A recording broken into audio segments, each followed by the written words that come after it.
John chapter 5, verse 17. But Jesus replied, "My Father is always working, and so am I." Okay. So the work that God is doing today is to undo every void and to fill every emptiness. He said, every mountain shall be brought low, and every depth shall be filled up.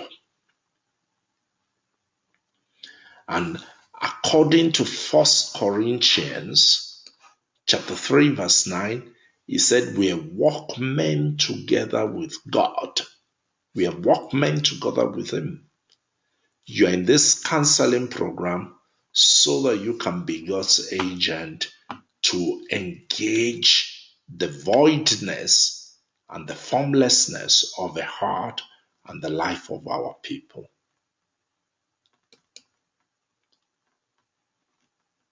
And like I was saying earlier on, do you even see the practical evidences of Luciferic charge? Actually, when you come into the seminary, if you go to other seminaries, the first thing they are going to do is they are going to try to destroy your faith. Do you know that? They'll make an effort to try to destroy your faith, saying that until you learn to question your faith, you have not really begun to understand it.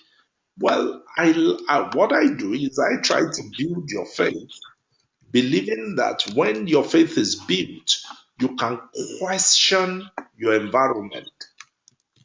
It's not your faith you need to question, it is your environment that you need to question. Of course, we need skill for reflection. Do you understand? Is that we have a fundamentally different approach to learning from the people. And let me tell you, these are people from very brilliant schools. Uh, Wheaton is the school where Billy Graham was trained. Wheaton, Illinois. And the lady that spoke is from Wheaton. So no wonder the church becomes powerless, especially the evangelical church. They become powerless because we are just looking at the society and repeating what they are repeating. We are not strategic in engaging, in dialoguing with our community.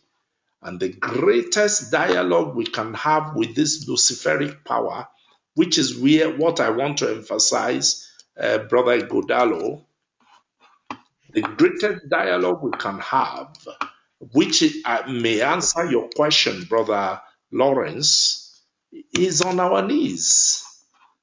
We don't emphasize those again. If we are not dialoguing on our knees concerning the people that God has sent us to, we're just wasting our time. For we wrestle not against flesh and blood, but against principalities and powers. How do you want to reach the Native Americans without going on your knees? How do you want to reach? These are people that are involved with deep engagement with the other world. And you think a backpack will make their children change their mind? They would rather go and die than change their mind. I'm sorry, I'm not trying to be negative. I'm trying to say, look, let's evaluate critically.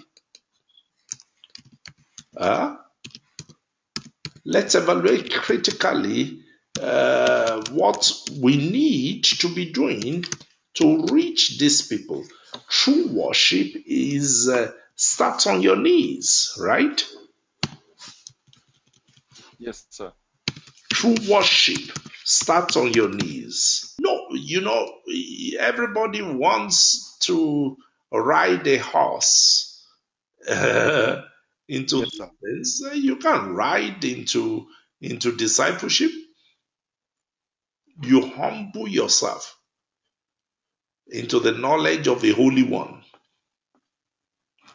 Mm. You can't ride into discipleship.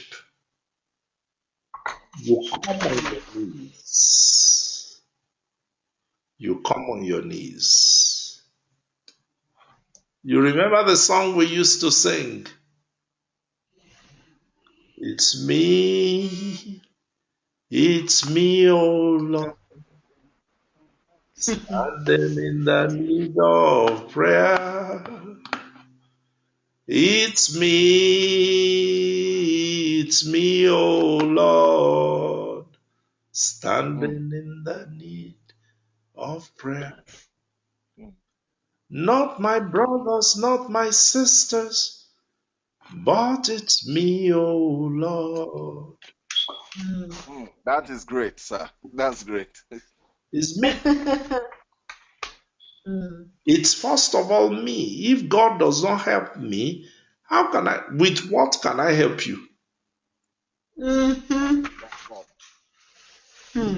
So I need to humble myself and go to God and ask Him to help me. Then we can begin discussion about maybe my life will begin to help someone. You see, this is a problem in our ministry today. We approach ministry from an assumptive criteria.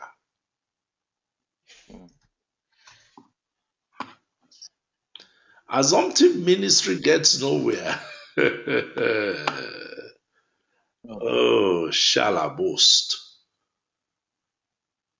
You can assume into the kingdom of God. You humble yourself into the presence of the Father. This is the simple thing that I have been taught, sir, by the Holy One of Israel. And I challenge you to try to understand it. You see, because if God can just raise up one Emmanuel for Canada, God does not need many. He said, I'm looking for a man. One man. If God can just raise up one Shire for United States of America, He doesn't need many. He's comfortable with just one.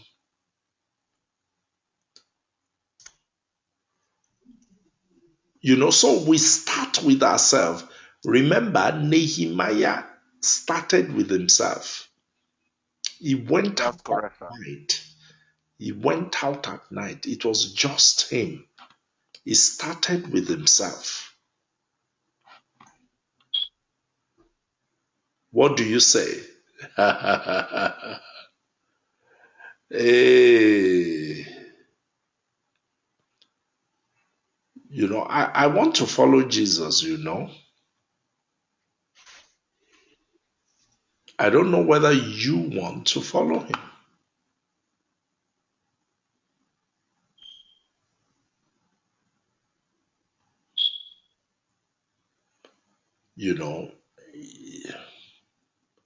So that's my little take. You see, this Luciferic thing, the only thing that we win against it is the prince of this world comes and does what? And find nothing in me. Nothing. That's the only thing that can win against it. So what he tries to do night and day is to pin something on us. He wants to put something on you.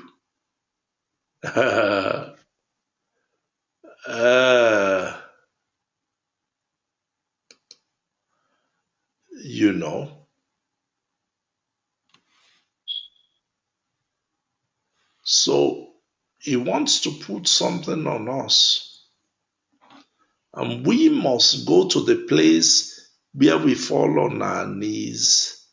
And in falling on our knees, make sure that he cannot put something on us. Okay.